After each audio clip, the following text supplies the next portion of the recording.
हे मुनाफा भेटला असता, पण ते शेड्युलिंग टाका. म्हणजे सरकार ही म्हणतो की तुम्ही त्यांना धान आपल्या केंद्रामध्ये बोलवून घ्या आणि मग बोलवल्याच्या नंतर त्याच्यानंतर तुम्ही काय करा.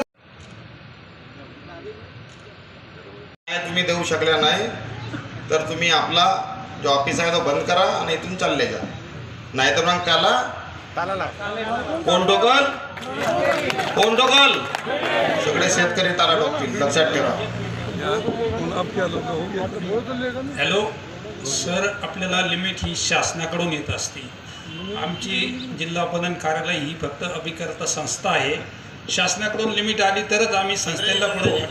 चंद्रजी, ह्या सगळ्या गोष्टी आम्हाला माहीत आहे, पण आम्हाला एवढं माहीत आहे का आमच्याकडचा जो धान आहे 25-26च्या खरीपाचा तो 105 लाख क्विंटल झाला आणि तुम्ही मागणीच कमी करता. त्याच्यात दोषी कोण आहे?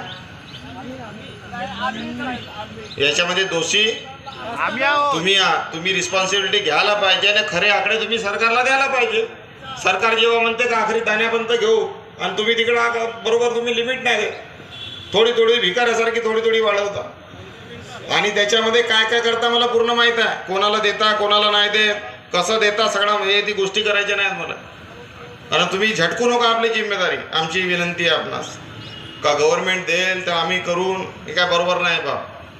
तुम्ही जसे या प्रकारे आम्ही लढतो, ज्या प्रकारे कास्तकारी आज हवालदिल झाला आहे, आपल्या घराला चालवू शकत नाही, तुम्ही सुद्धा म्हणा का माझी जिम्मेदारी आहे, मी यथा टक्के 110% मी प्रयत्न करीन तुमची लिमिट वाढवण्याकरता. तेव्हा आम्हाला बरं वाटेल. हे आहे पगार घेता, सगळ्या गोष्टी घेता ना तुम्ही आपला झटकून टाकलं इथं. सरकार देईल तर घेऊन काव्या.